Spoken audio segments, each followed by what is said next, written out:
the man with the answer to how are you going to beat the heat? Oh, no. The man with the answer for how are you going to beat your meat? Adam Carolla. Yeah, get it on. Got to get on. A choice is going to mandate. Get it on. Thanks for tuning in. Erica Rhodes back in studio. Got live shows all over the country. Very funny stand-up comedian. I've seen her in person way more than once. EricaRhodesComedy.com is where you go. Good to see you, Erica. Good to see you. And Jason Mayhem Miller.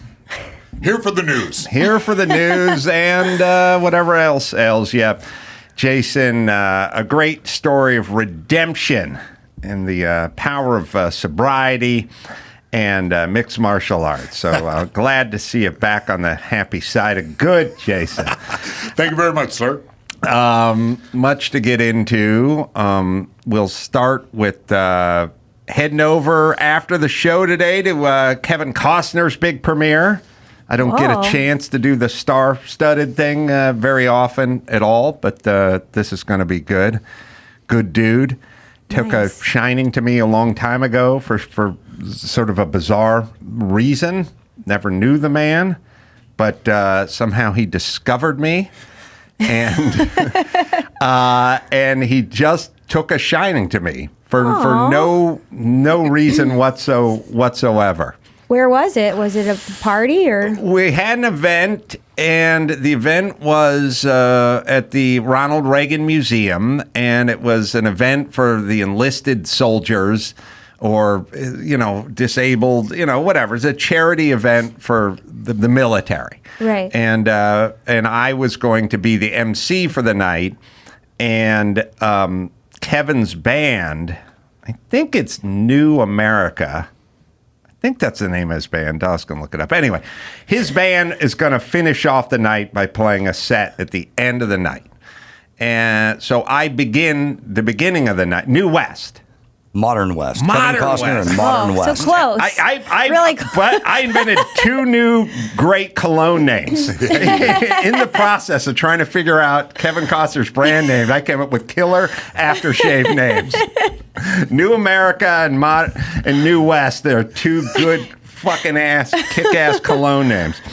So I've told the story, but I'll pile through it. But I'm going to be the MC for the night, and out of a scene from Curb Your Enthusiasm, the stage is set, the band everything's on stage, but Costner's not going up for another 2 hours. But unbeknownst to me, he's like in the wings, like upstairs, just kind of presiding over what's going on, And so then I go, I'm hanging around. I got a glass of wine in my hand, open bar. And they tap me on the shoulder and they go, okay, we're going to start the show. And I go, oh, okay. So I'm just going to go up there, welcome everybody, and then bring on this general and bring on that general and, be the MC. And then I go up there and I'm walking up there and I'm holding my glass of wine. And then they go, and as I'm walking up on stage, they go, first thing first, we're going to lead everyone to Pledge Allegiance. And I go, all right, that could have been included in one of the many emails, we'd exchanged throughout the last 3 weeks. Okay. You're like, I could study up on it. That could have been something I boned up on a little bit, but okay. So I'm being told that as I'm walking up on stage, right? But I'm still holding my glass of wine. Yeah. So now I'm on stage and I go, okay, we're going to do the Pledge of Allegiance. And I'm scrolling through my brain. Like, to the Republic, right? It's a Republic we stand, one nation. And I'm holding the mic, and I realize I'm holding a glass of wine in my hand. And there's no table or dais. There's nowhere to set the glass of wine. So then I take the glass of wine and I put it over my heart. So it's like I'm pledging allegiance to Aldo Celli or alcohol or the Italian culture. So I'm holding this glass over my heart. I'm holding the mic with my other hand, and I'm pledging allegiance, right? And then, we finish and we start and I do, 10 minutes of whatever. And then now I got to bring on the first general. And the first general is General Hardass, who's in charge of military sobriety. Oh, no. And he just comes walking out. He's like a cartoon character, like out of a movie, wider than he is tall, salt and pepper. And he just comes up there and I go, oh, no, it's General Schwarzkopf up here. And he grabs the mic and he goes, I don't know about you, but I don't think it's funny. Dedicating the Pledge of Allegiance to flag, holding a bottle of booze. Well, that's not how we roll. Because there's many, soldiers have struggled with addiction, and they come home and they struggle with addiction. See some buffoon comedian up here holding a bottle of booze, pledges allegiance to bam. Well, that's an attack to me. It's an attack on us. Oh my God. He fucking goes nuts on me. He's the first guy up, and I got to bring up 13 other guys before Kevin Costner's band. Oh my God. So now he gets off stage. When he's done, he just hands the mic back to me. And I'm like, oh, it was General Schwarzkopf. Everyone put your hands together. But all he did was yell at me the whole time. So I just get up there and I'm looking at everybody. And I'm like, oh, fuck. And so I made some comment about I didn't know it was going to turn into an intervention. And everyone starts laughing, And Costner's up there laughing. So then I'm done. We're done. I'm done with the MC part. And by the way, I got to go. When I'm done, I have to go down and stand next to this guy who's sitting there seething the whole time. I have nowhere to go. I'm just standing next to him. And people keep coming up to me and apologizing for the guy, which is making it worse. And he's still there just staring at me the whole night. So then I'm done. And now it's time for New West. Modern West. Not the Cologne. Oh, yeah, no. Modern West is going to take the stage. Okay. I don't live near Simi Valley. I'm not getting paid. I've been out of the house for 5 hours now. I'm going home. You know what I mean? So Costner's guys are coming up on stage, and I'm like, okay, I'm going to sneak out of this place. I've never met Costner in my life, but he's playing. I'm getting out of here. I don't want to deal with this general anymore. And they go, no, we got a whole paddle ceremony. We're going to give you a SEAL Team 6 paddle to you and Costner at the end after their set. No. And I'm like, well, just send me the paddle. You can send a paddle, right? The paddle's in the next room, by the way, hanging on the wall. They go, no, we're doing a whole presentation where they're giving you the paddle, and we're giving Costner the paddle. I'm like, Costner's a big star. Give him the paddle. Give him my paddle. In case he wants to go sea kayaking, he'll have both, be able to tape them together. And they go, no, you have to wait till after Costner's set, and then we'll do a whole separate ceremony. Want a photo with the paddle. Yeah, they want a photo with the paddle. So I go, okay. So they play the set. The band's good, and I'm just sitting there going, when are we going to get out of here? And then they finish, and then they do the whole paddle ceremony. And then Costner's like, hey, I like the way you handled yourself up there. And I'm like, you did, huh? And he goes, oh, yeah. He goes, yeah, you want to hang out? Come by. I've got a place in Ventura. Come on by. Hang out. I'll give you my number. And I was like, all right. And then it was on. Wow, good thing you stayed for the paddle. Stayed for the paddle. I was so far out of that place. The second I was done and handed the mic off to the person, I was like, Mike, get the car, bring the car, we're going for the car. And they're like, no, the paddle. Got to get the paddle. Did you pledge allegiance to the paddle? No, but I just holding. I like the imagery of you like a mob boss holding the wine to your heart as you pledge allegiance to the flag. Well, it is hard. You're so used to having a stool there. It's hard. It was a split-second decision. I was either going to have to set it on the floor, which I didn't. I had a window, and I didn't go through it. They just started. The Navy color guard started playing, ba-da-ba-ba-ba. And I was like, oh, okay. Oh. So they're like, when the color guard stands up and faces this way, then you start, and I'm still holding the glass. Still probably up in my head about not wanting to screw up the Pledge of Allegiance. Yeah. That's a lot of pressure to suddenly have to do the Pledge of Allegiance. Oh, I mean... Up top, like a cold open with the cold open, a cappella, alone with a mic. Yeah. Yeah. You're lucky you didn't spill the wine all over the place. And in front of a group that has it tattooed on the inside of their forearm, right? Yeah. And I haven't said it since the third grade. And I haven't said it either. I was probably mouthing it then, too. I probably wasn't even vocal about it. So what are you doing with Costner now? Well...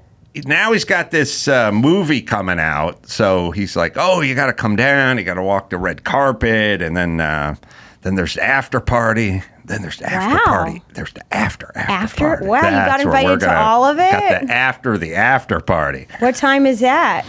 7 a.m. God, you party hard. I don't know. I just said, all right, well, I'll go to the after party, and then the after. That's the one you want to go to. Yeah, that's the one at their house. Yeah, that's the the hotel room or whatever. That's the. Does he live here? Does he live here? He's not in L.A., but he's in Ventura, California. I think sort of back and forth. Oh, and in Colorado too. That's where you want to go. Yeah. And then, have you seen him since the paddle thing? Yeah, because he was that the last time? Because I stayed with him. Oh. He invited me and my family to go stay at his place in Ventura. Wow. Yeah, it was awesome. Why did you, even though you live here? Mm-hmm. You just went and stayed? Yeah, sometimes you go to different places. But staying with someone in their house? No, he has a huge... estate? Well, no. I mean, kind of. He has this huge parcel of land. Oh, okay. And in the middle of that parcel of land by the ocean is a giant, well, not say giant, a kind of luxury cabin, kind of double widey cabin-y thing that people can stay at. And so you have dinner at his house and hang out at his house, which is half a mile away. Oh, okay. And then you stay at the luxury cabin. Oh, wow. That's so nice. So how long did you stay on the Costner Ranch? I was just there for a couple days, and then there's then during Christmas, he trucks in a snow machine and blows all the snow and makes the sledding and everything for the kids. He just makes winter? Yeah, he makes winter. That's when you know you've made it. When you could just make a season. Bring winter to Ventura. You can literally, if you get enough snow on you, you could walk 100 feet and be in the Pacific Ocean and wash the snow off. He's making winter at the beach. Oh, it was the best. I got pulled over on the way back to L.A. from the winter snow camp. And the cop did that thing where they start asking questions, what's the rush, and then they go, where were you heading? Where were you from? I said, I was hanging out at Costner's ranch playing in the snow. And he's like, oh, okay, well, have a nice day. It was like, I out-cooled him. I gave the coolest answer in the world. And the answer was so good that he just stepped back and went, all right, well, we're done here. Yeah, he's got money to fight this ticket. Yeah. Yeah, he's probably got a team of lawyers in his back seat. Was he the one that was not dating Jewel, but it was a rumor that he was dating Jewel? Yeah, it was, they were... He said he's not dating her. Says he's not dating Jewel. He said it on Howard Stern. He's like, we're friends, and I don't want this rumor to ruin our friendship. Well, we'll see if she's at the after party. Yeah, if she keeps hanging out, maybe it's a little more than friends. Yeah, she's a delight. She seems cool. Has she been on the show? Wait a minute. Yes? Did we get her Someone said I think yes. she said yes. Yeah. Well, I can't. First of all, it's been 15 years. Secondly, I'm not a name dropper. Oh, now you're not. One thing, I'll tell you, Costner pulled me aside. He said, do not be a name dropper. And then we high-fived and we hugged it out, And then he asked for advice on a script. But anyway, I don't drop names. No, we went and saw John Popper and Blues Traveler and Jewel, who was playing together here recently, but I'm friends with John. But Jewel may just kind of know her a little bit, but maybe talk to her, after the show. Amazing talent, by the way. Amazing voice, amazing vocalist. And John Popper said after Blues Traveler set, he says he pulls up a stool backstage and he just watches Jewel set. Wow. Every night. Yeah, that's how good she is. So we'll see about that. Can I ask you guys this? but you tell me if you would agree or disagree with this policy. It's been brought up before, but I now live above Pacific Coast Highway, and the way Pacific Coast Highway just happens to work, the topography is whatever's going down Pacific Coast Highway, everybody above it and next to it can just hear it. If it's a motorcycle with the baffles out, blah, blah, blah, blah, blah, it doesn't matter if it's 2 in the morning or 2 in the afternoon, you hear every piece of traffic heading down.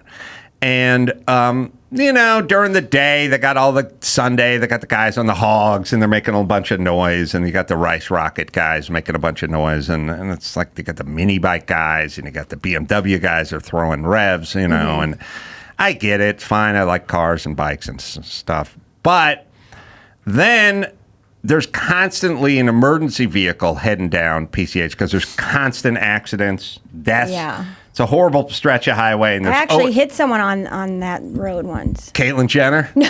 Who'd you hit? No, a homeless guy was jumping in front of cars. Oh, really? On that highway. And you hit him? He was wearing all black, and I felt this big bang. Now, was he dressed in all black or was he naked?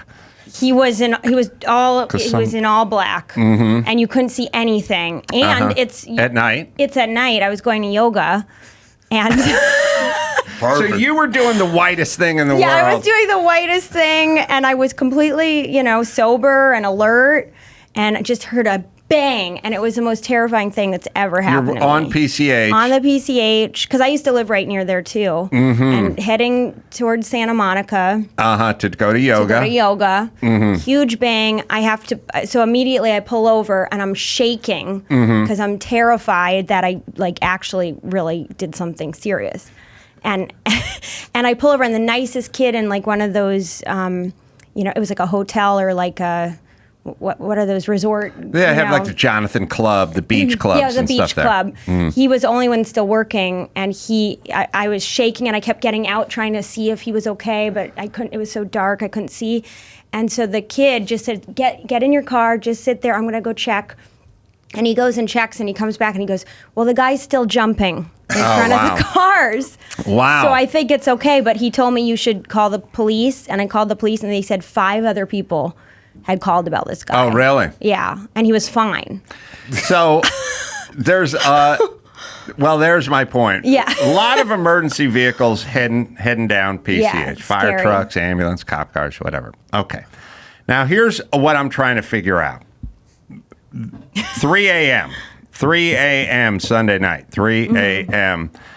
PCH is either a beehive of activity or just nothing. It's desolate no man's land. Once you get to Sunday, 3 a.m., you could take a nap in the middle of it because no one's going to the beach, and then everyone who lives there is at home. And nobody uses PCH. Like, I'm commuting to go to my job. It's either beach or it's people who live there. Anyway, there's nothing going on. But at 3 a.m., I get up because there's a cop car with the siren rolling, and that guy's just going right, woo, woo, woo, and it just It's like every single person on PCH must now get up and acknowledge this 26-year-old asswipe driving down the middle of the street. Now, I get it, safety. There is nobody on that highway, and you got your lights rolling. And then later on, when I was driving to here, a cop pulled somebody over, and the cop car was stopped, but the guy had the rollers on. They'll leave the roller flashers on by the side of the road or whatever. But there was no siren. Is there a way to get these guys to go down the sidewalk, down PCH, where I wouldn't get up at 3 a.m.? What I'm saying is could we leave the audible siren at home and just put... Because isn't the audible just to move the other cars? And if there aren't any cars... There are no cars! Yeah, then why do you have to put... And you got the rollers going, and it's pitch black, it's 3 in the morning, there is nobody there. Nobody's going to see it. Maybe the one guy dressed like a ninja might jump into the side of the car. But beside that guy... dressed like a ninja. Why do you have... It's 3 a.m. You are sitting in your car. I mean, it is the equivalent to you just going, I'm going to mount a speaker on the roof of my car like the Blues Brothers, and I'm going to play Eruption by Eddie Van Halen, and I'm going to just drive down the street at 3 a.m. and watch every light come on every fucking house I pass. Like, I am going to wake up. God. Everybody on PCH, everyone running along PCH, and everyone above, because I'm above it. And it's clear as a bell. It's clarion clear. Like, every single house on that hill is going to hear me at 3 a.m. And I have a siren rolling, but there's nobody on the street. And I don't even know where he's going. Is he going all the way to Santa Monica? Is he going like 2 more blocks? Right. Could he just put the rollers on? Ace, you give me a pocket full of money, I'll roll over to the city council and buy off everybody. We will change this policy I feel like you're taking away the one fun thing about that job, though. Exactly. You may That's be right. the main thing they like to do. They're like, I get to put on my we can't. First, we had to stop shooting black people. Now, we can't even roll the sirens or wake up Rich Whitey at 3 a.m. What am I here for? What did I go to Academy for? I'm quitting. Yeah, that's the only thing that they signed up for. I can't mace people with a disability. Well, then I'm out. Because I signed up to shoot black people, mace people with a disability, and fucking roll this siren at 3 a.m. on a Sunday night on an wide open highway. Right through just a valley of humanity where I just woke up every single person that was sleeping. Thank God the prostate is getting bigger, and I was just like, good, I'm taking a piss.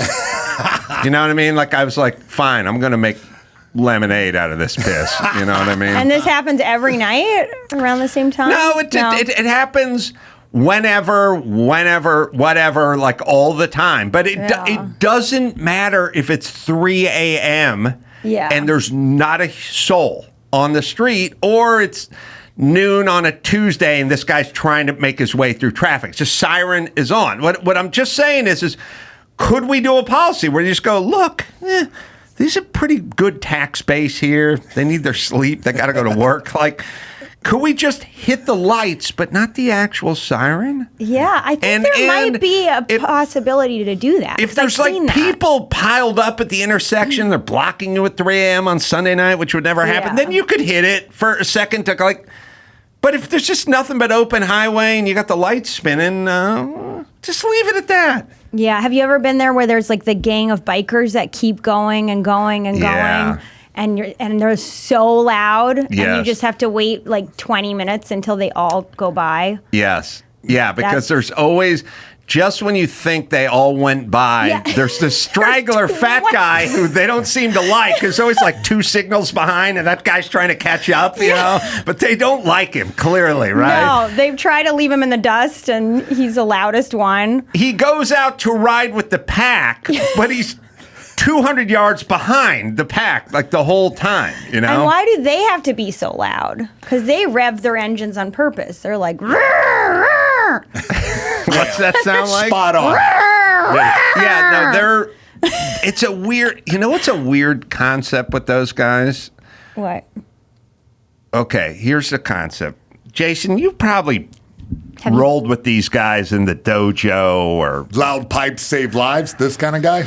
No, a lot of these guys are like Hispanic on the biker guys. They're white guys, Hispanic, a couple brothers. They have their own category of bike. They ride different kinds of bikes depending on what their ethnicity is. Oh, really? Oh, yeah. I didn't know that. Oh, yeah, it's very I don't know anything about racial lines. Yeah. Asian guy's got the rice rockets. You know, it's one of those Asian things, guy got the rice rocket. Black guy's got the rice rocket with the extended swing arm, so it looks like a drag bike. It's getting confusing for you, Erica, I know. But what I'm saying is there's a weird black guy drag bike version. Yes. Then there's a weird chopper guy. Chopper's white guy. Then there's the Latino version. Everyone has, just like with cars. They have their own version of, and there's a little crossover. Like once in a while you see the black guy with the rice rocket guy, and you see the Asian guy with the Harley guy. You almost never see the Asian guy with the Harley guy. Yeah. There's a mix. They all look like Harleys to me. It's like an extension of their personality through their hog. But it's also like going, you know, Hans, the German lowrider? And everyone goes, no.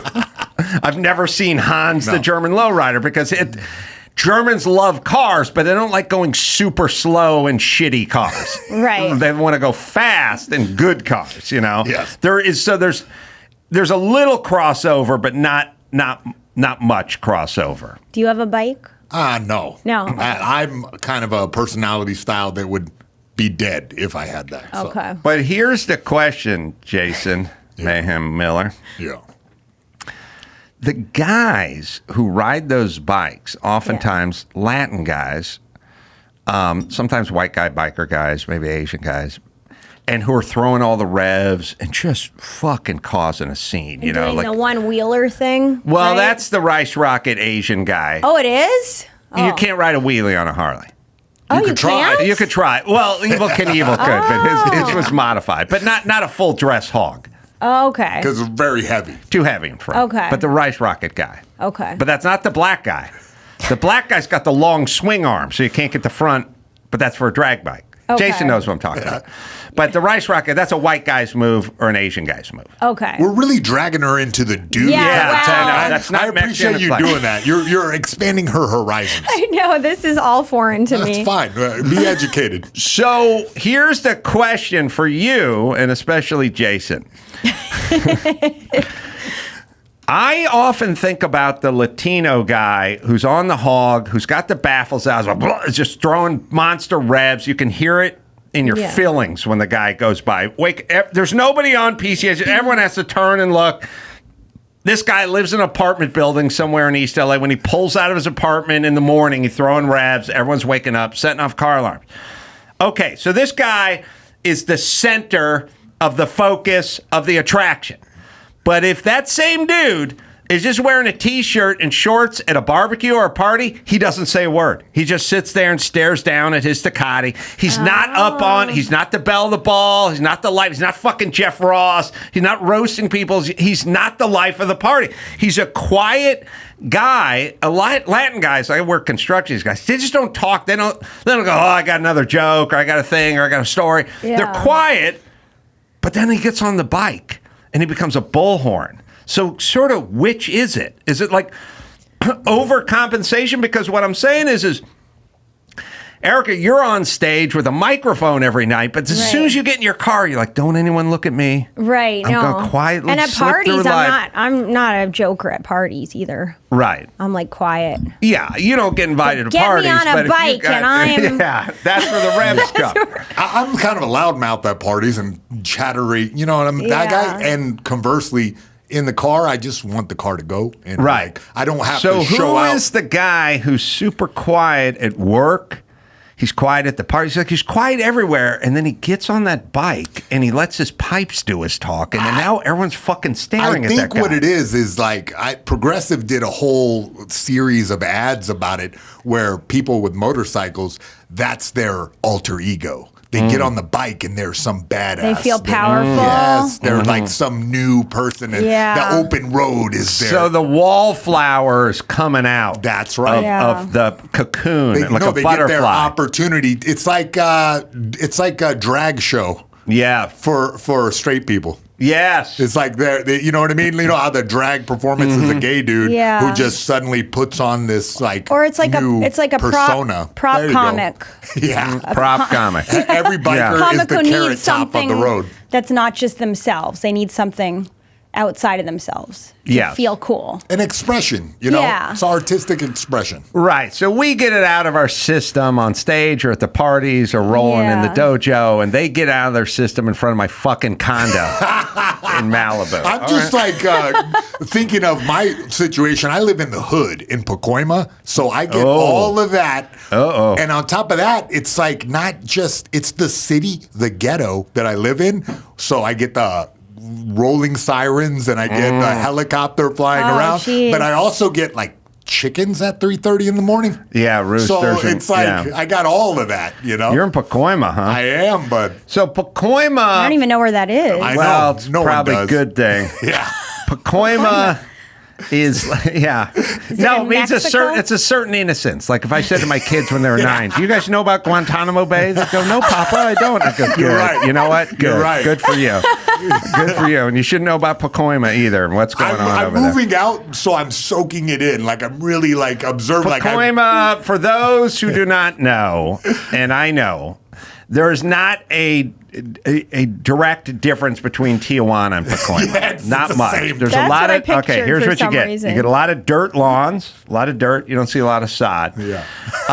A Mexican can make a fence out of anything. Yes. There is no material those people can't make a fence out of. And it's like cinder block until they run out of cinder block, and then pallets start, and then tree branches, and then chicken wire. Like, those people make fences like they're making barricades when the castle's being stormed. Like, take furniture being thrown out there, like physical barriers. Dirt lawns. Dirt lawns, fencing made of whatever fell off a truck or floated down a river, corrugated steel. Bizarre choices for trim colors. Like they paint fascia like they're doing a drag boat. Like it's like purple and magenta and turquoise. Crazy colors. Yeah. Lots of music. I can get you an Oldsmobile 84 Oldsmobile Cutlass Supreme for $8,000. All right. Like they're Do you just own a selling house them. there? Is that why you're there? No, just temporary housing until I get my apartment. It's a very strange, you're encapsulating Pacoima perfectly. I didn't know you were very familiar with it. I'm from the San Fernando Valley. I've worked all through the San Fernando Valley, and I know Pacoima. Yeah, you did. And plus, I went to I played 3 years at the Sun Valley Falcons football team. So I was at Poly and Sun Valley. All right. Sun Valley was my home team. I've been all. Yeah, I coach guys in Sun Valley, and it's a different world. It's not LA, but it's LA. Yeah. One could argue it's more LA than Exactly. LA, but it's the Chico and the Man version of LA. Yeah. All right. So Are you prepared for the fireworks that are going to be happening in your neighborhood? With For all of 4th of coming. July? No, 4th of July.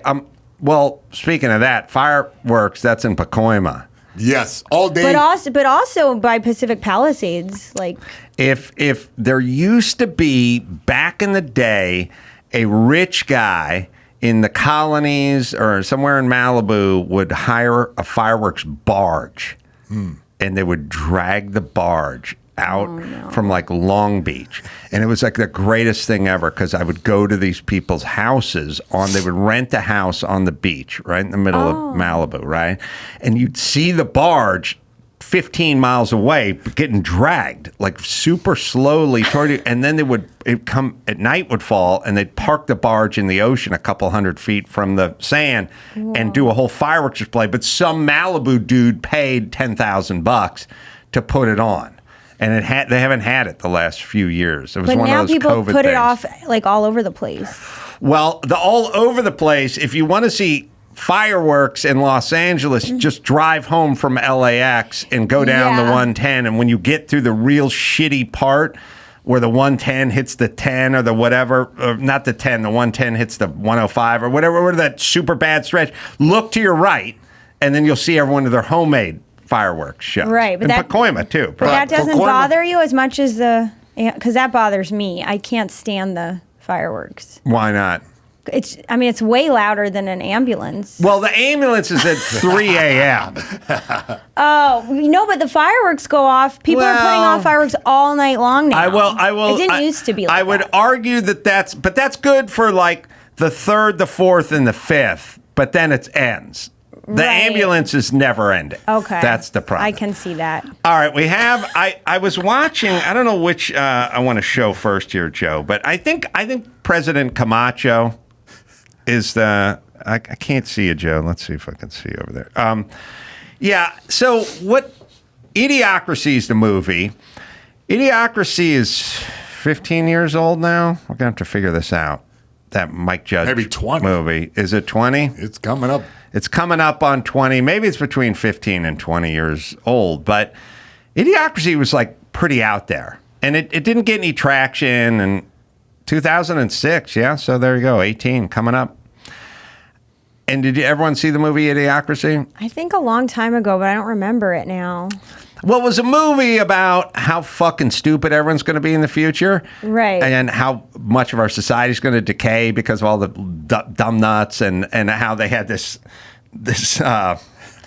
God, what was their sport drink? Brondo Brondo, has whatever. electrolytes. Yeah. It's just the dumbest. You know how society's getting fatter and dumber? Yeah. Like every 10 minutes, everyone's just getting dumber and fatter and believing in dumber and shit. And so in that movie, everyone wore Crocs in that movie too. So Mike Judge, like, people are kind of saying to Mike Judge, like, oh, come on, but. I wrote a book called In 50 Years We'll All Be Chicks 15 years ago, and people are sort of like, wow, it's kind of true. I guess prophetic. When it came out, everyone's like, oh, get the fuck out of here. But I was like, I got ideas. And Mike Judge had some ideas too. And so every time I see something crazy in our society, and a lot of it is just like really stupid behavior and or the fact that you can't go into a store without everything locked up in a cage now because we're such fucking animals now that we're going to steal and loot and steal the razor cartridges and stuff like that. Right. We have a mashup. Okay. Because I was watching maybe this will refresh. I was watching Jamaal Bowman at a rally. He's the congressman from New York, I think, and he was giving a rally. And I was thinking about President Camacho. Who was played by Terry Crews, which seemed way over the top at the time, but we're sort of getting there. So we mashed it up, Joe? Oh, all right. Well, we'll just play it. We'll just play it then. I am the hip-hop congressman. He's waving a stool over his head. I want to hear South Bronx chant right now. South Bronx. Say South Bronx. South Bronx. South He's running for Congress. South Bronx. South Bronx. South Bronx. Is he saying sell drugs? Fucking empire. He said sell drugs. The power of the motherfucking South Bronx. We're gonna show them who the fuck we are. Now, when you see President Camacho, you kind of go, Ladies and gentlemen, the President of America. Oh my gosh. President Camacho.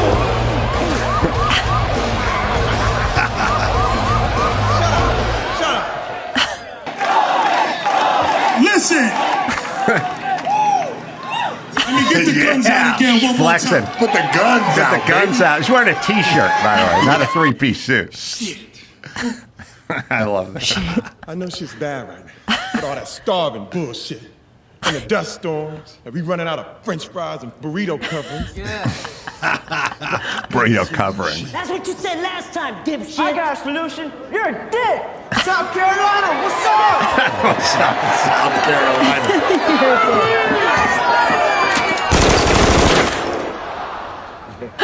That's what I thought. Man. But Wow. we're kind of there now, Yeah, bud. right? We're there. I mean, Bowman was more animated than Terry Crews. I agree. He cussed more. Yes. He was swinging a bar stool over his He was head. doing it. Now, I didn't hear a lot about policy. Maybe that's I maybe that was in really a thought separate he was speech. saying sell drugs. Like, that's what I heard. Nah. Sell drugs. All right, so people were kind of at the point where Mike Judge's apocalyptic vision for our future, we're kind of there now. Yeah. Kind of. So maybe we should pump the brakes a little? Or I what don't should know. we think? I don't Are we think, I gonna think keep we're going? just rolling this train straight off the cliff. Let's just we're go off the doing it. cliff. Yeah. Okay. I mean, I don't know. I feel like everybody is so energized and emotional about their politics. Like, it doesn't even matter policy as much Yeah. as getting everybody pumped up and saying South Bronx, South Bronx. I mean, if he gets elected, then what the hell? You Yeah, know? no, I know, but at a certain point, you need stuff done, like policy, right? You're right. All right. I got a million other thoughts. We'll take a quick break. Come right back right after this. Simply Safe, I recommend Simply Safe Home Security, advanced home security that puts you first. They've been with us, probably our longest running sponsor. We all use Simply Safe here. I tell you guys all the time, when you move, you take the system with you. You can't do that on a hardwired system. U.S. News and World Report says it's the best home security system for 5 years running, 24/7 live guard protection. Lets monitoring agents stop crime in real time, speaking to the intruders right through the smart alarm wireless indoor camera. So it tells them, clear out. No long-term contracts, cancel anytime. Try it risk-free with a 60-day satisfaction guarantee. And right now, my listeners get 20% off any new Simply Safe system with Fast Protect monitoring at simplysafe.com/Adam. That is simplysafe.com/Adam. Save that 20%. There's no safe like Simply Safe. And Jason Mayhem Miller, Erica Rhodes Comedy.com is where you go for all live dates. And Jason, Twitter, Instagram, Mayhem Miller. That's me. All right, here's a philosophical thought that I shared with Dr. Drew earlier today, and I'm curious where you guys come down on this, which is my twins had just graduated from high school. Not with a lot of accolades, not heading off to college and everything. Well, you want to know what's a shamer now? The kids put all the college colors that they're going to on their cap. So you can see if they're going to Oregon or USC by the cap of the cap and the gown. So you got basically 12 inches by 12 inches worth of real estate, and you put the Oregon green and yellow or the USC gold and maroon on there, and you're the USC or you write USC or whatever. My kids were wearing, one kid was wearing a dunce cap, the other was wearing a wind-up beanie. So they didn't have the college on there, but the kids are shaming the other kids now because you sit up in the stands, you go, oh, that kid's going to Brown. Oh, that kid's going to SC. Oh, that kid's, yeah. That would have been brutal in my high school because everybody was so into college. It was like the main thing. It was? Yeah. Did you go to private school? No, but I went to sort of a snooty public school. You don't seem... Oh, yeah, you seem like exactly like that. I seem snooty? Because you're blonde I wasn't pretty. Snooty, though. No. But my no friends all went to snooty. Ivy League schools. No one admits to snoot. No one goes, I was super snooty. I was the snootiest. I was voted most likely to snoot. Likely. Hold on, let me snoot on you for a second. Okay. We're good. I just snooted should you. be a verb. That is a good verb. Yeah. She was snooting on me. This bitch rolled up snooting on me heavily. Who's snooting who? Wasn't that a song? So you were amongst the snooters, but you were not a snooter. I was not a snooter. But you were snooty. I was anti-snoot. But you received more snoot than you gave. Yeah. I was a snoot receiver. You were the recipient of much more snoot than you snooted. Yes. But occasionally you could get caught snooting off, right? I snooted off, but I didn't snoot at anybody. I didn't snoot, I wasn't an aggressive snooter. But did you ever get like detention for snooting? She was always snooting up, Oh, you didn't snoot down. You never snoot down. Yeah, I would never snoot down. Yeah. No. Yeah, so you were kind of a Robin Hood snooter. Yeah. You snooted from the rich and gave to the poor. You didn't snoot to the poor, right? No, I did not snoot down. I went to North Hollywood High. I don't think there was enough there for anyone to snoot. Oh, really? There was no snootage because the teachers were dumb and poor. The kids were basically dumb and poor. The only kids that were doing well were the Jewish kids, and they're not snooters, that tribe. Ironically, they got the schnoz for snooting. I was in an all-Jewish neighborhood. So they were Jewish snoots. You had Jew snoots? Yeah, they were Jew snoots. I love her. She sings playing with the Queen of Hearts. Jew snooting. Jew snooting. Yeah, she's awesome. Playing with the Queen of Hearts. Do you have a Jew snooting song there, Dawson? That's hilarious. So you live with snooty Jew snooting? Yeah, I was in a Jew. I was in that neighborhood, but I wasn't like a snooter. What neighborhood was this? Pacoima? Newton, Mass. Newton, Jew snooting, Newton? They call it Jewton. Jewton's They call it Jewton. Wow. The Jew snooting boogie? Is that what this is? This is Jew snooting playing with the Queen of Hearts. Is this a real song? Don't play dumb snooting with me. Yeah, we know. You come in here with all your highfalutin snooting friends and pretend like you don't know what Jew snooting is? No, I know.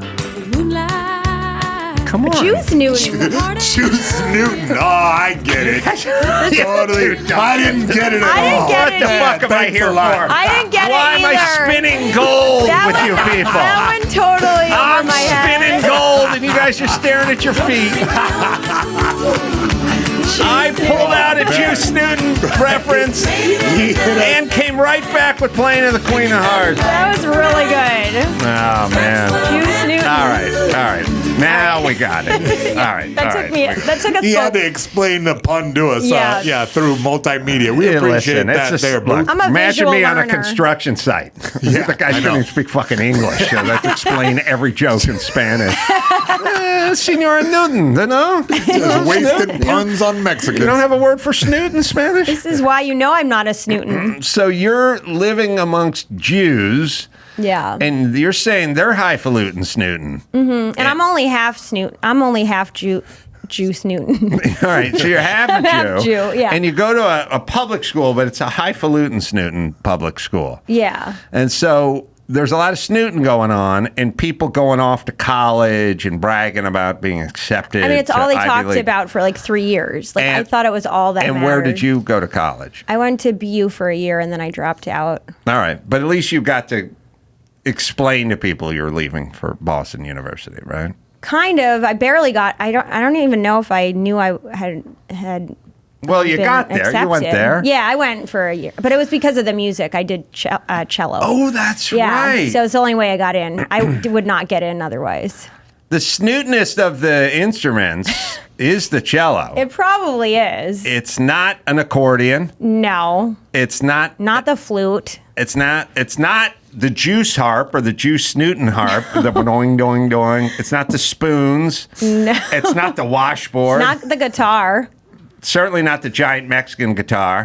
It's not the stand-up bass. No. And it's weirdly intimate. You have to hold it between your legs, right? So Yeah, it's a very like, sexy instrument. I get it. Yeah. Mm-hmm. So you went to a snootin' school with the juice snootins, and you played the snootiness of all the instruments, but you claim to not be a snooter. Yeah, not really. I was raised with musician parents, so they were not, wealthy. But you don't think you can be snooting as a musician? You think Lenny Kravitz You can does be a little snooting? You can be an artsy snoot, but you can't be like Snooting. you can't be an intellect. Well, Yeah, it can't be old school I snooting. think Yeah, what he's if you're getting not at, like this a- is a snootervention. We're trying to Yeah. get you to admit that Let's you're bring your snooting. parents I'm like in. half Just bring 'em snoot. in. My mom's a little snootin', Oh, is so she? now She's a we get to little- the root. but she's like an intellectual snooter. Well, so I believe that the snooting comes through the female line. It's so your on the mom mom's was a snoot. side. Yeah, hair is on the mom's side, and snooting is on the mom's side. Yeah. Wow, I didn't know. Yeah, I'm well, learning so much this episode. There's a phrase called the snootin' apple doesn't fall too far from the snootin' tree. And I think that may be what's going on with you and snootin' mom. Now, does she know Juice Snootin'? She's a I musician. don't think she. Oh yeah, she probably does. I mean, Juice Newton. Juice Newton is probably contemporary of your mom's. Yeah, I don't know how your mom was when she had you. Your mom's still alive? Yeah, she's like 75. Juice Newton could be 73 years old. She could, and she was a musician. A contemporary of Juice Newton. She could have Juice hung with your Newton mom. Maybe sang with the Boston Pops. My mom played with the Boston Pops. Oh, really? Wow. So maybe Juice Newton was a special guest once. Well, let's see. Your mom's was named Snootin' Rose? No, Christina Nilsson. She kept her maiden name, which is also Oh, Snootin'. Snootin'. That's super snootin'. That's Snootin'. Juice is 72 years young. She's 72? Juice Oh, is. maybe she's the same age as my mom. There you go. Maybe my mom's 73, actually. Where does Juice hail from? Yeah, where's Juice from? I mean, I would think Florida. My mom's from Minnesota. Because that's where they, that's where they'd make the juice. But I mean, you're going to make juice, you got to be from Florida, right? What about the... She's from Lakehurst, New Jersey. Uh-oh. Not far. Oh, really? Oh, I wouldn't guess that at all. Juice? From the Juice. I'm First just off, you learning never who- heard of Juice Newton. Exactly, Until a minute yeah. and 41 seconds ago. So don't tell me From how you were all that song, off. From that song, it just okay. doesn't sound like a Jersey girl. All right. Well, listen, I'm digressing. Kids off to college. Oh, yeah. Not my kids. Not your kids. Not going off to college. But Other kids wearing it on their. Yeah. What is that called? What's the hat called and the cap and the gown? Oh, It's the painter. mortarboard hat. Mortarboard, yeah. On the mortarboard is the college. Yeah. They did not have anything. But my daughter left the other day for Spain, Oh, nice. which I've never been to. Really? No. I paid for people to go to Spain, but I've never physically been there myself. And then my son was talking about he will soon depart for his second visit to Japan. Wow. Another place I've never been, but I've underwrote the journey for those who would Well, like they're to getting take a better education, I think, traveling. Well, they're traveling. Yeah. They're going to be having fun. But they're not going to be, I mean, they'll get the education that you imbibe when you're with you the travel. local color. Yeah. But so then, now tell me what you guys think of this.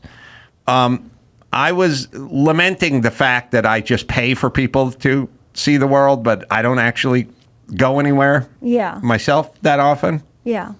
Because my feeling, as I was talking to Dr. Drew, if you said to Dr. Drew or me, hey, take a couple weeks off and hang out in Japan, I'd go, I can't afford that. I got to work. Right. Except for I can't afford to pay for other people to go to Japan and hang out for a couple weeks, or Spain. But I couldn't afford it for myself. I go to Levittown, New York, and I go to Governor's. Or and do Kevin 3 Costner's shows. house. Or Costner's house. Yeah. At the Cos Ranch. So now here's the question. So I was sitting around thinking, oh boy, now if I was a better parent and these kids would have had summer jobs and saved their money and then used that money to buy the ticket to Japan or Spain instead of just coming to dad and hitting him up. And then I realized that is true for sure. But there's something that happens that is important that I was unaware of when I was young. So when I was young, and I'm older than you guys, and I was growing up just poor in North Hollywood, I did not know it was a possibility to go to Japan. I would have no idea. Really? No. Where would you get a ticket?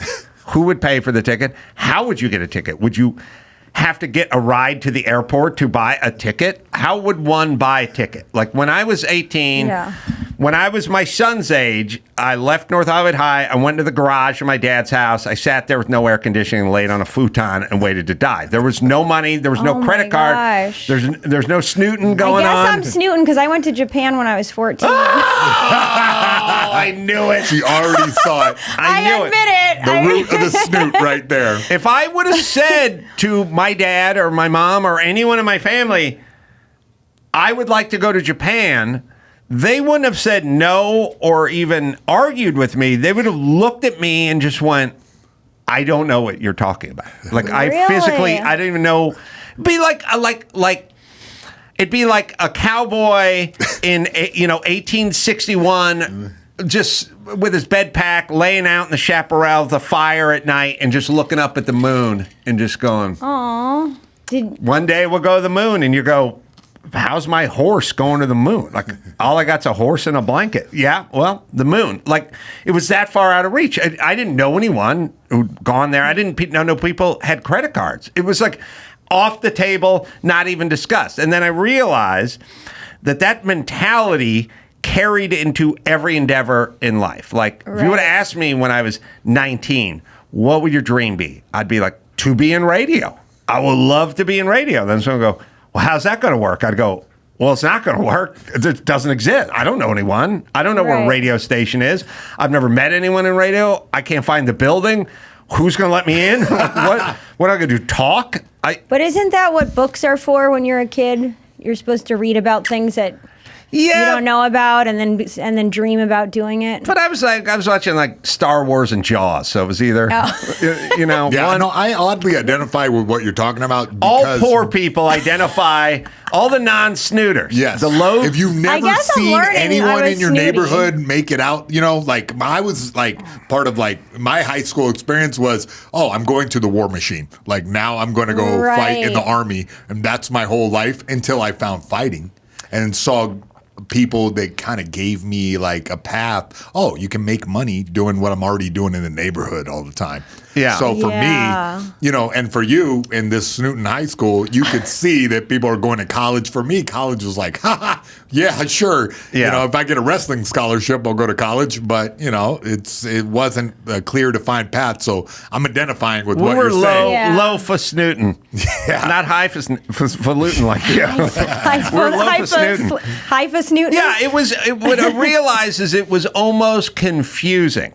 Right. We understood that people went to Japan, and I understood that people went to Europe, and I understood that people went to college. But to anyone I knew, that would have sounded confusing. Like Right. whenever I'd watch the Brady Bunch, and like the Brady Bunch are going to Hawaii, I'd be go, how do you go to Hawaii? How do you do this? Because like we didn't have credit cards. Yeah. And we didn't know, it was like, how much cash do you need? And then you have to take the cash to the airport and buy a ticket at the airport. Like, I was physically didn't know it could be done. And it was that way with every career. I knew there were lawyers. I knew people went on vacations, but nobody I knew. And then I realized the real problem with the inner city and the kids, the latchkey kids and no way out, is that it's not that they don't have enough money. Like, they figure out how to get money. They end up getting cool shoes and a fucking bike or something. They just don't know it. It's confusing to them. And so when I was thinking about my kids, and I was lamenting the fact that they've learned no lessons in life because highfalutin dad has just come in and saved the day, I thought, at least they're going to know shit is possible. At least the process of my son going, I'd like to go to Japan, and then at some point he's going to be walking off an airplane in Japan, and he went, well, I know things can be done. Yeah. For me, the disconnect wasn't the money or the education or anything. It was I didn't physically know you could do things. I didn't. Right. I understood there were radio DJs, but no, I was never going to be on the radio. And I understood there were comedians, but I was never going to be a comedian. There were people that went to Japan, but I was never Like it going didn't to seem Japan. real, so it didn't seem possible because it didn't seem It feels like not you. right. It's almost like you're living in a different time and you're seeing people like flourish in modern America, but you're living back in a different time, Are you worried that you're going to snoot your kids up a little too much? Yeah, they're all topped off already with snooting. snootery. Yeah. No, they're pretty good. Like their heads are screwed on remarkably straight for people that should be because horrible. Because I always see that problem where I lived in Orange County for a good long time. And so you'd see this guy who's like 23 years old who just everything has been, because of his parents' success, handed to him. Yeah. And, then he has this warped vision of the world. And I feel like because of your background, in a blue collar arena, you have more of a grounded, you give them a talk about being grounded, but at the same time, how could you stop them from being highfalutin when that's what they're? But also, they've lived but then around? you kind of also work for that. Like, there's a reason you worked so hard is because you did want to have snooting kids. Yeah. Yeah. Yeah, you're right. Yeah. Yeah, but a certain level of snooting, and then I was going to stop. I was talking about this with somebody. I don't know how you guys feel about this, but I just wanted to do it. It's a kind of hard thing to explain. Like, did you want to do comedy? You wanted to be famous? Did you want to be famous? What about people who want to be famous? Don't you hate people that want to be famous? Yeah, but you're standing on a mic, you're standing on stage holding a mic, and you're talking about doing a comedy special or something. So then don't you want to be famous? And then why do you? And then, so you start kind of like trying to break it down. And maybe it's convenient, but I always go, I felt like I was compelled to do comedy because I felt like I was squandering some ability that I had, and that was the real reason I wanted to do comedy. I felt like I can do this thing. I'm not doing this thing. I have the ability to do this thing. I'm not religious, but there's an element of like God gave you this ability. It's ability. Like some people are good with languages or good with kids or good artistically. Yeah. Look, some people have a singing voice. Your mom, Snoot Newton. Juice Newton. My mom's a violinist, but She sing a little she bit. She thinks she's a singer. When she drinks, she puts the violin down. She starts singing.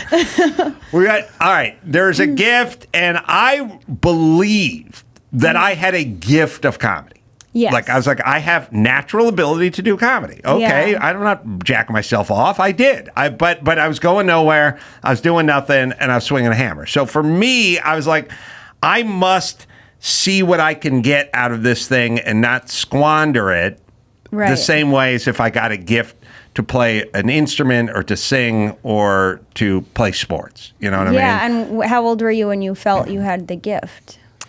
Well, I went from I always was a jokester. I always had a sense of humor, and I was always the funniest person in the room, but it was a liability, and it was good for nothing, and it just tended to hold you back, and you got into trouble with teachers or your foreman on the job site or whatever. So it was a negative. Yeah. And then at some point, it was like, oh, well, maybe it's good for meeting girls or something, like that people like you and now you have more friends and stuff. But it wasn't it wasn't a way to make a living. It was just a way to kind of have fun on the weekends. And then it sort of became like, well, maybe there's a path to getting paid to doing this. Yeah. But it was kind of a slow process. But I realized, and again, maybe I'm just being too kind to myself, but I really wanted to figure it out, like a fighter thinks he's the champ because he wants to be the champ, but he also thinks he has the ability to be the champ. And if he doesn't try, then it's going to bother him when he turns 50. It sounds like you went a different route because, like, you say that in a party you're very wallflower, sort of. Yeah. And then, so was it? Did you come to comedy because it was sort of like you're playing an instrument of words? Well, I mean, I remember getting laughs, but never on purpose, you know? So it was like if I said something in class or asked a question, I would get a laugh because my voice and things like that. But I never thought being funny was an asset. I always thought I got annoyed that people, because I took myself very seriously. And then I did all the performance arts, and all of them kind of didn't go anywhere. And so comedy was the last straw. It wasn't my first choice. Oh, I see. Yeah. So, in school, it's a liability. Yeah, school, they don't like it. I would get laughs for the wrong reasons, you know? I'd get in a brawl all the time because I would make a smart ass remark and then whoops to the wrong person, and then that's how it is. Or the teacher throws you out, or, you know, the boss fires you because you just, you know, outsmarted them in front of everyone. Whoops. Right. Yeah, it's not. I can see you on a job site just totally getting kicked out by the foreman because, yeah, real funny, eh? I was very dutiful because I was desperate, and I would do whatever the foreman said all day, every day. And I didn't really talk back, and I didn't really crack wise. I needed a job like so desperately when I was young that I would never think about upsetting or crossing the boss in any kind of way. If they would say, can you come in Sunday at 6 a.m. and dig it? I'd go like, okay, I'll be there. Like I would never say no. I would pretty much run everywhere. I would just do everything they said because I was in such a desperate spot that if I lost the job, I was so scared of not having a job because jobs were tough to find back then. I didn't have any falutin family members to fall back on, and I was like hanging on with both hands. Like I'm like. Are you talking about like a normal job or? Oh, yeah. I never had normal. I mean, I only had construction jobs, which are not. Construction jobs are not really normal jobs. They're kind of, you're in between a regular job and a kind of migrant, illegal sort of cash, laborer. It's a fuzzy line of, you don't have 401ks, you don't have insurance, you don't have golden time, you don't have days off, there's no union you can join, there's no like 2 hours. If you go, hey, I'm taking a 10-minute break, they'd go, get the fuck up, or you're gonna get fired, or I'll kick your fucking ass. Like, it's a job. The job site's a place where if your boss or your foreman started getting into it with you, and you got into it, you would physically fight. Really? Yes, that's who those guys were. It was so blue collar. There was no disagreements. Like, you did what they told you to do, or there was a fucking throwdown. Wow. There were crazy Vietnam vets, like, on pain pills. Different culture, yeah. Different culture, fucking screamed at everybody. It was like, and it was not like having a job as most people know it. Yeah. Like, there was no coffee maker or break room. There's no telephone. There's no anything. The porta potty. There's a porta potty.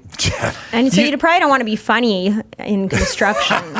Well, It makes the day go faster. Yeah. You know, if you're talking shit with your buddies, you know what I mean? Okay. Roofing job. There That's was true. there was always, all right, most everyone, well, not most, many were Hispanic. So there's a language barrier there. There was always some dude named Rick who was kind of funny, you know, who liked to fuck around a little bit, you know, and there was always sort of guy, you know, they had their sayings, like the guy'd fuck something up, he'd fire a nail gun and like go through the side of the siding or something, and I go, Rick, you fucking fucked that up, and he go, hey, can't see it from my house, and he start laughing real hard, you know, and then they'd like, if you spent too much time on something, they'd come by and go, you're not building a fucking piano, just put it down. You know, that was like thing. They had their sayings. They're like fart humor a lot. Like, there a lot of farting on other people was good. Was good. That would work. That would work. Cross-cultural. It's cross-cultural. Sometimes they would screw your bags down to the subfloor. Like, if you're in a framed house, you're just on subflooring. It wasn't on finished flooring. You're just on plywood. And then you go to lunch. When you go to lunch, everyone just take their bags and drop them. Basically, you don't go like hang your bags up or anything. It's like you'd undo your bags and just drop them where you were, and then you'd go eat lunch. And then sometimes they'd nail your bags down to the ground, you know, when you pick it up. Just stuff. Practical jokes. There were some good ones, like you know, the handle of like a Ford truck from the 80s. It's like you scoop your hand and lift it up. Yeah. If they took drywall joint compound and just scooped it and filled that whole void and then wiped it off and smoothed it out, you wouldn't see it, and you just, you know. Guy tied a 6-foot aluminum level to my bumper of my car and left like 6 foot of rope on it, and then just set it on my bumper so it would fall off. And so I was just all the way home. I was just dragging a aluminum level that was That's busted. great, because that's a joke he doesn't get to enjoy. He just knows that you had a bad ride It's home. a peace of mind type joke, you know. Yeah, they do a lot of fucking around. Yeah, Right. Yeah, it was kind of okay, but it wasn't like a real job in terms of everyone just wore whatever they wore the day before. Nobody put on deodorant or anything. There was nothing, you know, just eat on a pile of drywall. It's a man job. Yeah, it's like almost an animal. It's more mule. Like, it's more donkey Exactly, than it is for men. But yeah, so you learn but it's not that unlike comedy, and that comedy is not a real job either, you know. I mean, there's stuff, but it's like people say, I've never filled out a job application my entire life. Wow. Why would I fill out a job application? You don't fill one out when you go onto a construction site. It's just you can either frame or you can't frame, or you got tools, or you drive a truck, you know. Yeah. There's no job, there's nothing to fill out. Just like you. And then you get into comedy, where's your job app? There's no job application for stand up. You show up to open mics, or they get booked, or the booker sees you, or whatever it is, but you never really, there's no application. So were you doing construction and comedy at the same time? Yeah, night. Okay. I was doing not the same time, but I was doing my Groundlings classes, and then swinging my hammer during the day. Buddy, I'm an alumni. I went to did that a couple too. Groundlings. Yeah. Oh, you did? But Oh, I'm we're not all an Groundlings alumni. I vets. just Which classes you guys make it through? I made it One. through the first two. I did one, and then the space work was like, I'm not into this. But everybody would give me, miming I would thing. try to be edgy, and everybody, it was like, soccer moms there taking the class. And when I was edgy, because I was on Sirius back in the day, and we were all doing edgy jokes. Oh, yeah. And so I would try them in there, and it would be dead silence. Like, I What was year like, were you being edgy at the Groundlings? 06? What year? Oh, yeah, 06, I think. Oh, man. I was there in like 86 Yeah, I know. or something. I know. Jesus Christ. What year were you there, Erica? Probably like 07 or 08. Oh, what? Oh. We almost crossed paths Yeah. there. Oh, wow. But I didn't last long. You didn't like space work? Now space work, I Zip, couldn't zap, I couldn't zop. multitask. I couldn't think of what I was doing and do it. You know, the funny thing about space work is how Like this. they do this Yeah. thing where they go like, all right, everyone gather around. Pantomime. We're lifting a giant manhole cover, super heavy, and we're all just lifting it at once. And there's like 9 people in a circle lifting at once. But there was always one person that when everyone else had it up to their knees, they were over their head with it. And I was like, Yeah. it is the same manhole cover. You do have to see that you're Trying to stand you out. got the shit up to your forehead, except for everyone else is still down at their shins. I knew that guy. He knew that would guy? wear no shoes to the class. Great No quads. socks, no shoes. Great this quads. guy. Yeah. All right, let's take another break, and then Mayhem's got some news. Got some news. And we'll do that right after this. Trade Coffee, specialty coffee marketplace that matches customers with the best coffees from local roasters across the country. So you take a short quiz on your preferences, and Trade gives you personalized recommendations. Hot or iced, dark roast to decafs, espressos to cold brew. You'll find something for you because they got it all. It's a great way to experience small batch, specialty coffees, and support small businesses. Coffee is roasted to order and ships within 48 hours, so it's always fresh, never stale. I have the stuff at home. There's just such a difference between Trade Coffee and the stuff you're used to. Trade also makes a great gift because everyone loves coffee. You can't go wrong with better coffee. It's Trade Coffee, right, Dawson? Give Trade a try and see how you can make better coffee at home. Right now, they're offering 30% off your first order when you visit drinktrade.com/Carolla and subscribe.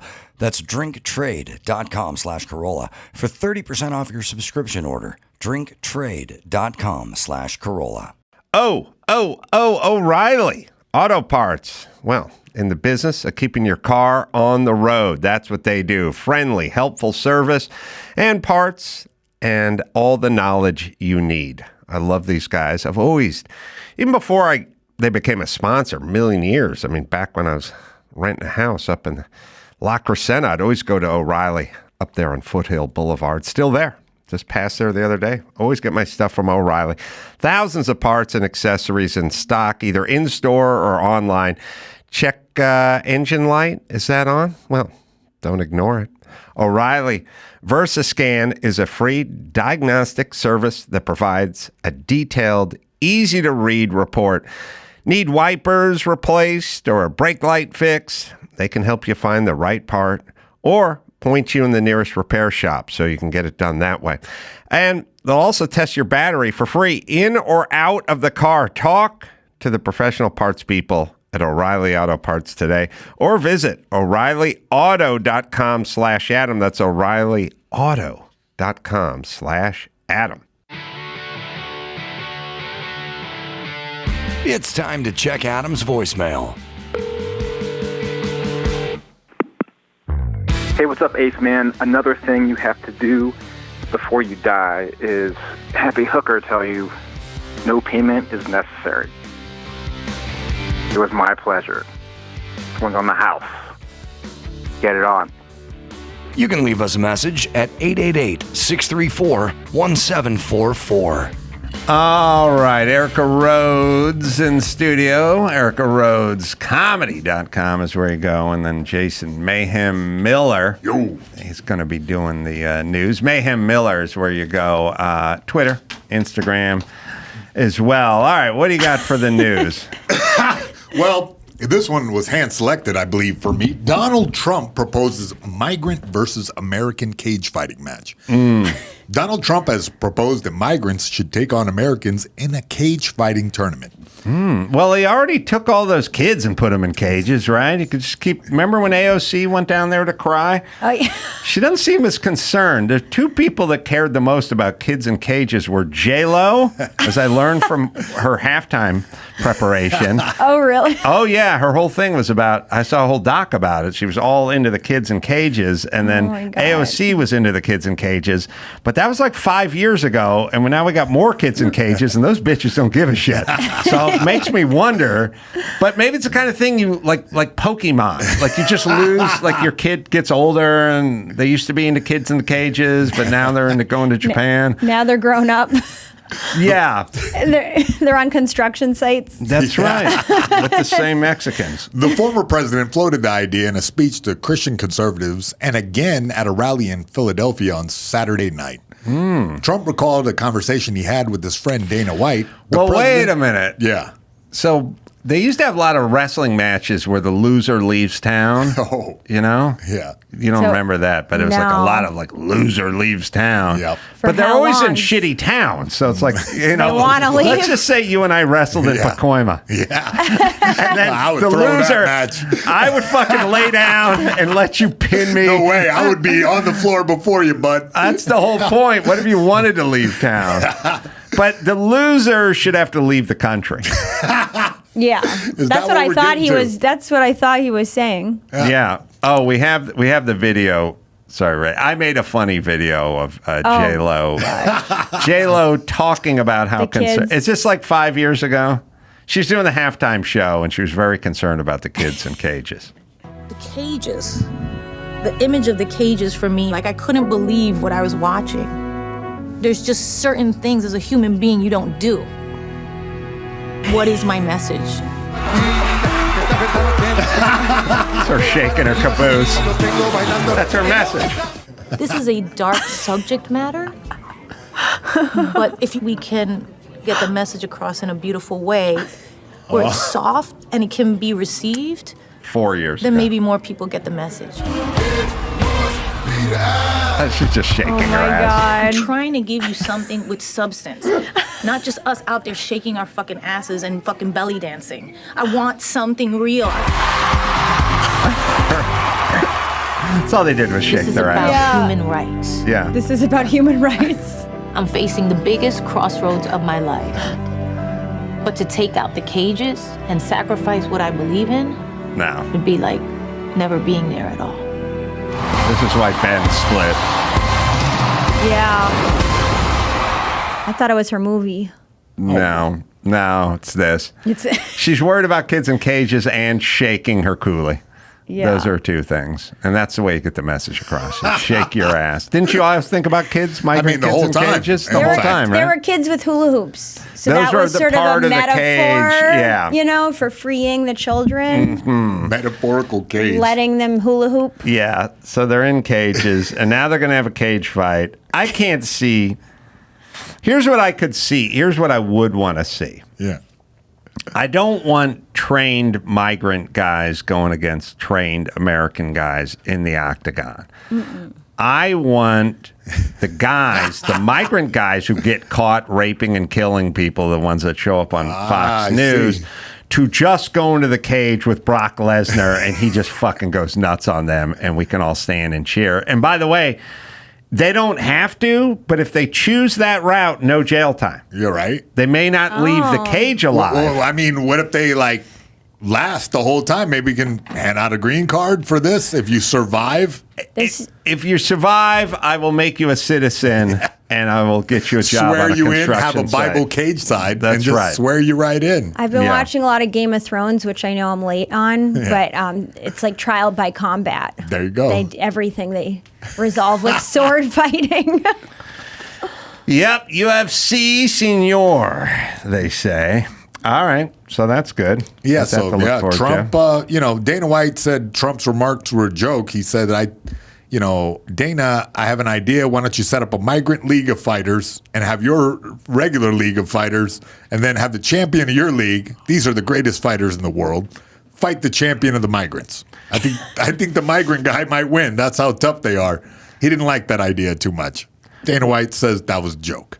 Well, Trump jokes all the time. I know. And they don't know he jokes. Or I think they know he jokes, but they just kind of. I mean, when you when you read this literally, then it sounds very. But well, you got one guy. So one candidate jokes all the time, which is Trump, but they take him literally every time he says he's going to be dictator or whatever he says. Yeah. And then you got Biden, who every time he's lying goes, "No joke." No joke. When he says, I've been on 7 million miles on Amtrak. No joke. No joke. When he goes, no joke, then it means he's lying. It means he's lying. And then the other guy jokes but doesn't say he's joking. And then they don't think he's joking. So we got a little joke division going on here. That's hilarious. The next report that we got is NYC holds Fat Beach Day to create accepting environment for plus-size community. Fat Beach Day events are springing up across the U.S. in an effort to fight back against fat phobia, reclaim safe spaces for the community, and honor plus-size culture. Hold on. The fat phobia, is that a thing? I mean, don't think it's a real thing anymore. I don't know. I have a little bit of fat phobia myself, I feel like I'm a little nervous around plus-size models. Well, then you're identifying as, isn't that offensive to the plus-size community you're identifying? Let them be offended. Person. Let them be offended.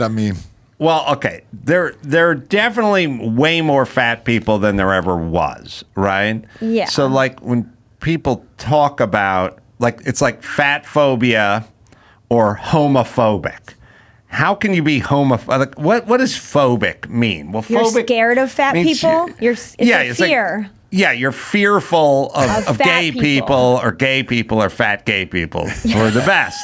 The best laughers. Yeah, they are the best. So, first off, there's no phobia. Like, I don't know anyone who's scared. I know people that are annoyed by gay people constantly. Yeah. And fat people, they don't want to fuck them, but they're not fearful of them. I thought that's what they meant. You're talking about? Yeah, my bad.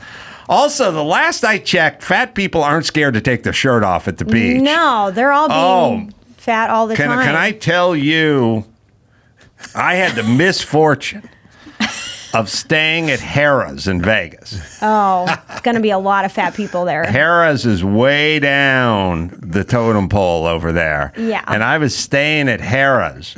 And Harrah's, for reasons that are unclear to me, put their gym on the second floor. Overlooking the swimming pool. With the treadmills facing the swimming pool. So if you're on that treadmill for a half hour, it's a tub of lard show going on there. It's a fucking cannonball competition. Inadvertent, they don't mean it. Every time they get in, the water spills out over there. You see some of the scariest, fattest people who you'd never think would get in a bathing suit and even go anywhere in public.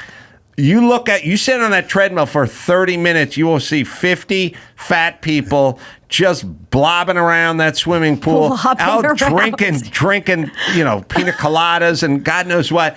No shame. It was not Fat Person Day. Right. This is called Thursday at Harrah's. Last I was there 2 weeks ago, and I just sat on that treadmill, and I thought, am I a witness to this? Because they're saying to me, you get off that treadmill, you're going to end up with them.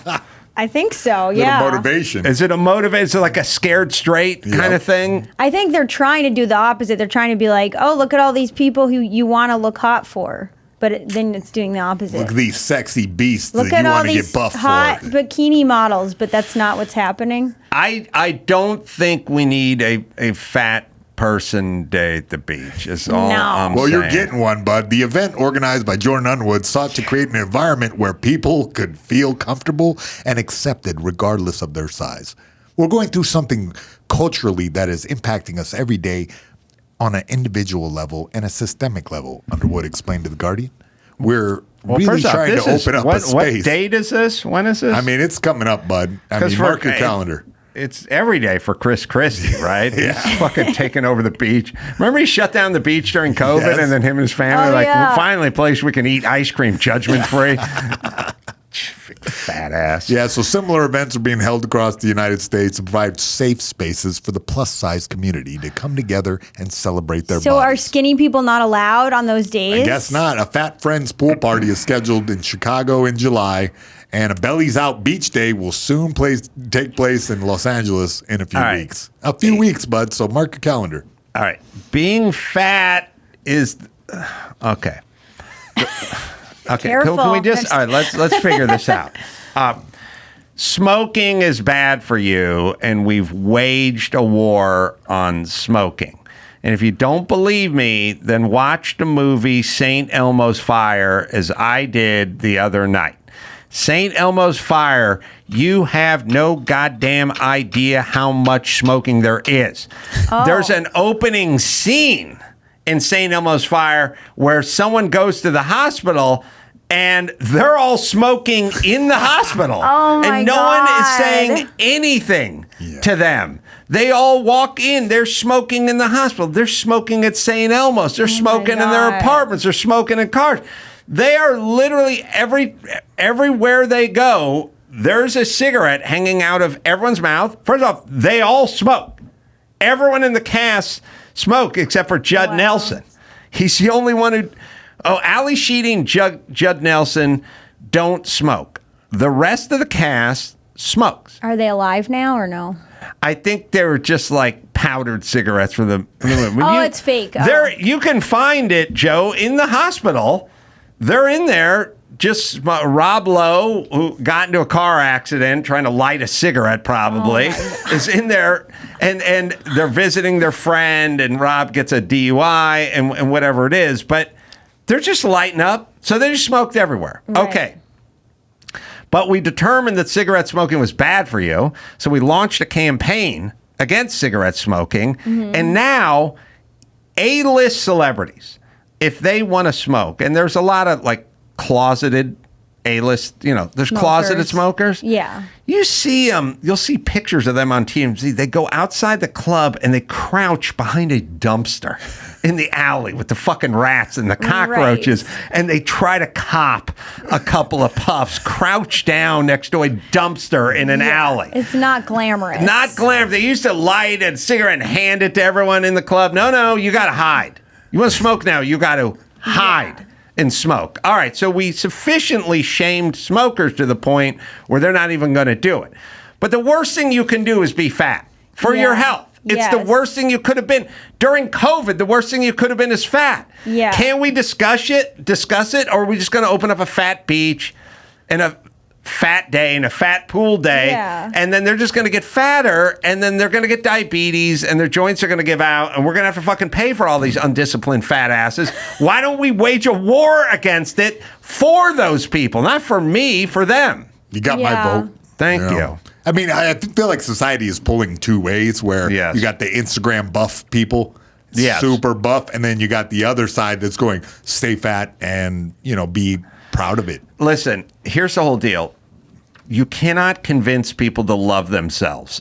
Just fucking do things that would be considered accomplishments, and then you can have some pride in that. Don't just love yourself for the sake of loving yourself. But also, being fat isn't just about the visual. It's like it's a health problem, like what you're saying. So it's like you can like how you look, but you shouldn't like how you look. Right, but they don't like how they look. If it's dangerous to your health. But there's a bigger conversation, too, because it's like a systemic thing where all our food has corn in it, sugar in it, so that people, and it's an addictive thing, like people are naturally drawn to what makes them feel good, and so they get stuck on drive-through food, our car culture where you have to drive everywhere, you can't walk anywhere, because walking is the biggest thing to make you lose weight, really. Every time guys ask me, like, if they're like obese, I go, dude, start walking. They should have a pro-fat walk. Oh man!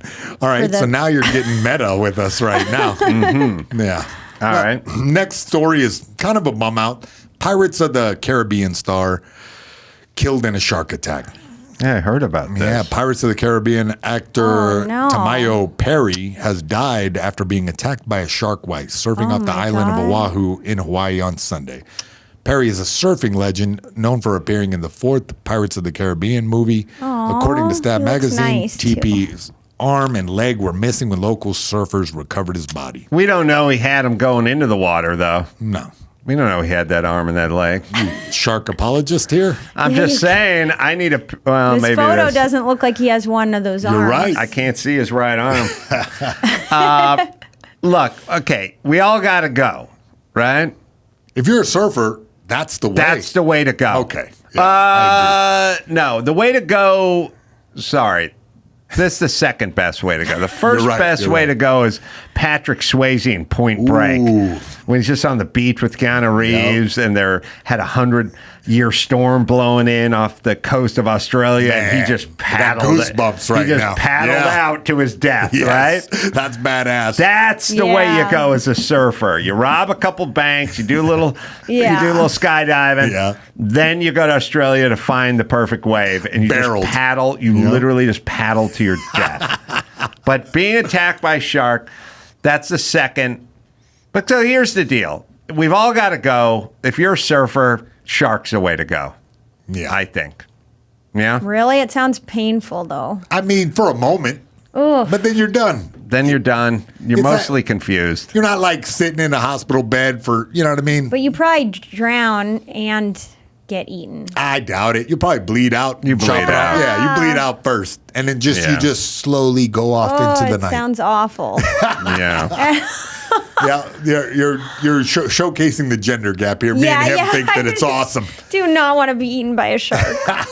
No, but if you got to go, oh, we have the Point Break scene at the end. Oh. This is the way to Oh, go. yeah, that. this is hot. Bodie's out there. It's a rainstorm. Yeah.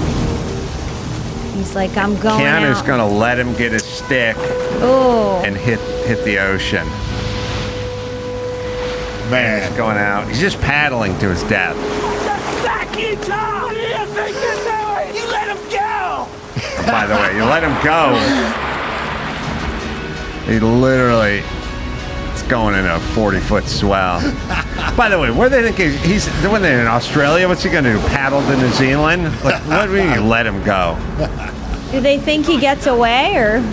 It's a No. plot point. I don't think he's. They know he's not getting away. open to interpretation. That's right. They never. Get him when he comes back in!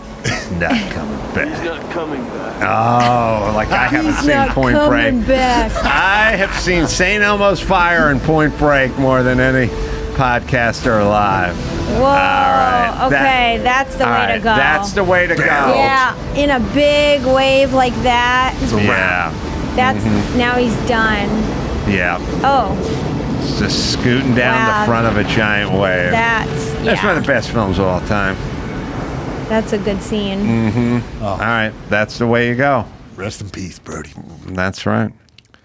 All right. Our last story comes from the world of the internet.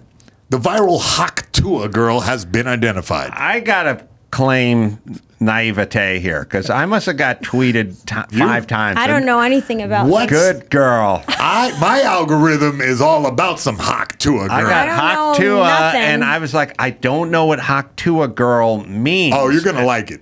Oh, You're in for a treat. Maybe right I now. saw this, but I didn't click on it, so I'm not a sucker. I am. Okay. All right. What's one move in bed that makes a man go crazy every time? That you do? gotta give him that Huak Tuah and spit on that. I Yeah. mean, do you guys not see the genius in this? The beauty and like the charisma that's coming out of this lady with her Huak Tuah? Oh man, this is out of Idiocracy. Man, welcome. Welcome. The interesting thing is, like when people go, I'm going to make a video and I want it to go viral, but how can you ever... No. You don't know because She's like some rando chicks drinking at some street fair or something, makes a stupid joke, It's called walks away. authenticity. Yeah, I know, but what is in the alchemy of human beings that makes something like what I'm saying is a pop song, a really good pop song, but why? Like anyone who knows good musicians and good acts and good whatever, like if you go into the deep cuts, like you go, well, I like the Jayhawks and I like John Hyatt, and you like people that are actually talented and good. You go, well, they have hundreds of songs and they're so good, but not a hit. There's no Yeah. hits. And then there's Paul Abdul. You know what I mean? And it's like, it's such a shit song, but yet it captured something or it did something. I'll tell you my theory on it is that the intersection of not quite too edgy, but just edgy enough, right? And not slanted one way or another. So you capture that Venn diagram of people who like sexual innuendo, okay, and people who like pretty girls talking dirty, and then you capture this center mass of general people where it's safe enough, where it's not offending everybody, but it titillates you just a bit. Well, no, I get it, and what you're trying to do is like you're trying to explain guacamole to someone who's never eaten guacamole before, but it's deeper than that. You know what I mean? Because let's just say the Huak Tuah Girl came along, but let's say it happened the night of the Trump-Biden debate where Biden had a stroke and fell off the stage. Then we wouldn't have heard of it. Well, no. Right? There has to be the an internet. I'm sure this happened like a couple months ago or like a couple weeks ago at least, and then it kind of gained steam in a certain pocket, it kind of one of those things born from 4chan. Somebody like last week is when it came out. There you go. Well, what I'm saying, there needs to be the stars need to align in a certain way. There cannot be. It needs to catch a wave. It needs to. Yeah, like Swayze. Yeah. So internet wave. There needs to be that, but my point is you can't fully explain it. Just like you can't fully explain the Macarena or some other shit song that everyone hears. You know what I mean? And whether you want to hear it or not, you're going to hear it. I saw 3 days of Huak Tuah Girl, and I had no idea what it was. And I was okay. I had made my peace with going to the grave and not knowing who the Huak Tuah Girl was, but somebody explained it to me. You know what I mean? I couldn't. Someone had to stop and say it was much like Two Girls in a Cup for me. Oh yeah. I just went. I never watched that. I don't want to see this, but you know what? It had to be seen because I couldn't avoid seeing it. Yeah. It was. That's the depressing thing right now about what does go viral. Is it's forced on you. Like you don't go on your phone looking for that. I know. Even if you're a conscientious objector, it's still going to find you somewhere, right? So the Huak Tuah Girl found it. Now, to me, it never really feels like enough to go viral. Like, they go those things where I go, there's a 9-year-old kid who has 300 billion views of him opening toys, and you go, right. Well, what's so fascinating about this kid and what's so smart? And this one chick has 200 million downloads and all she's doing is trying on a sundress or something. And you go, well, what's so, and then you watch it and you go, there's nothing here, which is weird, right? So like Huak Tuah is okay, but not enough to go viral. But in a world where we need a pop hit, and it's not going to be the best song, but it is going to be the song we all agree is the pop hit of this time, then that's the Huak Tuah Girl, right? Her friend was the hot one in the mix. If you watch closely as I did, I didn't notice either of them. In a hot chick dynamic, when there's like one that's slightly less hot, she will be more personality driven. So the Huak Tuah came out of that. So if you're a little less hot, you gotta make up for it with some Tuah. Well, let's watch it again. I think her friend was kind of hot. Oh, the one next to her. One move in bed that makes a man go crazy every time? Oh, you gotta give him that Huak Tuah instead of. Yeah. But you have to admit that she has some type of riz that's next level. Like, there's some je ne sais quoi in there. I know. All you cage fighters with your je ne sais quoi. It's all I hear. Every press conference, every post-fight interview. They say je ne sais quoi a lot? Yeah, look at my opponent. Well, he's skilled in the stand-up. He has a certain je ne sais quoi to a ground game. But I was able to defeat him. Someone got a Huak Tuah tattoo already. What? Yep, that's accurate. There's even celebration by Bryce Ew, Harper. that's who disgusting. Who pulled the move after? Oh wow, yeah, spit on that thing. Yeah. Yeah, so, it's interesting what, draws, all the eyeballs out of nowhere on a sleepy week it's in over June. just as quickly as it came. Yeah, and then it moves on to the next Gundam style. The next really trashy thing. Yeah, we have to have those. Now, here's a question. In other societies, do they have as much of that as this? Like in Middle Eastern societies, you know what I mean? I think they have other things to worry about. They have other things. Yeah. They have problems like clean water. But things stuff go like that. viral. I mean, anywhere you have the internet, you have this community that's jabbering on about whatever. And since we don't have any real problems yet, we have plenty of real. Well, what I mean is on who the has, internet. Right. But okay, so you have cultures like, European cultures and Japan and stuff. Okay, I think you need a culture that has a sense of humor to have as many of these things go, right? That could be because they think that's funny.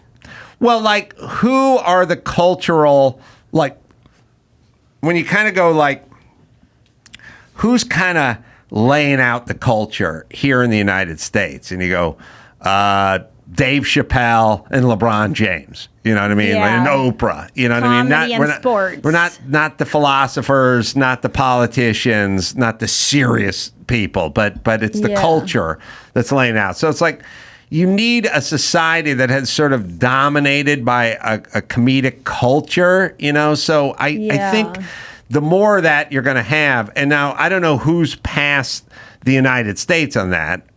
Parts of Canada, I don't know, not the Middle East, not Germany, not Poland. You know what I mean? Maybe there's some in France. But I think to have the most generated kind of viral moments, you need a society that's kind of humor based, and because this is humor based. That's true. This is everyone with a little bit of fucking around with everyone else, right? Yeah. Well, I guess when homemade videos, remember when those were big? That was just people kind of being dumb, and that was an early equivalent of this. Yeah. Right. Of just dumb people. People like people being stupid. Yeah. That they think it's funny. Yeah. Whereas in other societies, they don't want to look stupid. Yeah, they have dignity. Yeah. Yeah. They have self-respect. Well, they're like 100 years ago in this culture, when we took pictures, people had a serious face. Because they would go, we are taking a photograph and we need to be serious. Yeah. And there was no And fucking they only around. They get one, so they can't make a funny face. Yeah, there was no screwing around. Everyone was super straight and super serious in pictures because it was hey, you're a serious person. Now look serious. And it took 3 minutes to develop, so they had to stick with a face that they could keep. But now everyone's just doing something nuts with their face in That's the picture. the driver. Yeah, That's big, the driver big of smiles engagement. are funny. Right. Well, also it's harder and harder to get attention, so maybe everything has to be bigger and bigger now. So that's a big choice that she made. So it's ooh.